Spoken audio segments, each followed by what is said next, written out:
Hey everyone, welcome back to another video. In today's video we're going to go over the newest sacred beast and whether you should summon on it or not.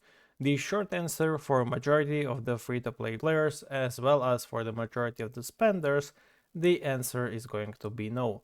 The reason why no is because the Clash domain where this beast is active, so Clash domain and Holy Grail War, are not rewarding nowhere near enough to justify the spendings on this beast. On top of that, we already do have two beasts for this type of synergy, or rather the Clash domain, which is the Astral Dragon, which you can pretty much get for free as long as you do somewhat well in the dimensional arena. So you should basically have it even higher than 5 stars at this point, I believe. And on top of that, we recently got this new beast, which is the Serpent of Desire. So again, not really needed to spend on the Hellfire Steed either. We got two of the same beast types in 2 seasons a row, so pretty much you can safely skip this. And an update I wanted to make is that there will be one sacred beast a season now, I believe. This is not 100% correct, but it's a pretty safe assumption going with what we know. So a lot of you might have noticed there's no way to summon the Earth-Shaking Ape and the Sin. So you can't really summon those two beasts now. And that's because beasts are going to rotate each time.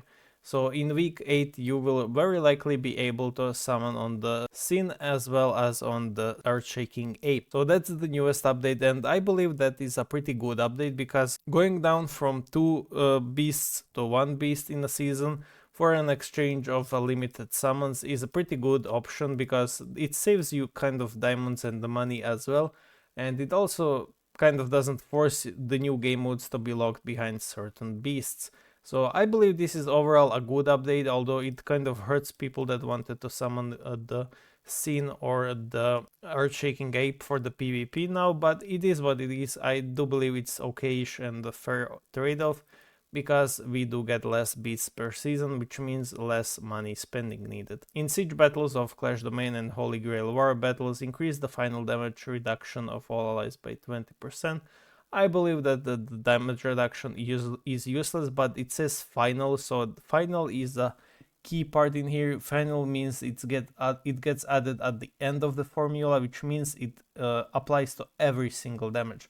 So this should be absolutely broken, but as I said, the Clash Domain siege battles are really irrelevant for the Holy Grail War, which you might not even know what that is, but simply this is the Holy Grail War, and for that you pretty much don't even have to do, so it's not really a must do thing that is really pet dependent, so you can defeat opponents without the pets. Obviously the pets will help, but you can also simply just go down and farm low tier ones without anyone really bothering you if your guild is not super trying to win that, which again shouldn't be a thing, because why should you try hard at this thing when the entire shop is pretty much useless? The only thing good in here is the Oracle Decrees, and for beginners Aphrodite and Buzetian are good options.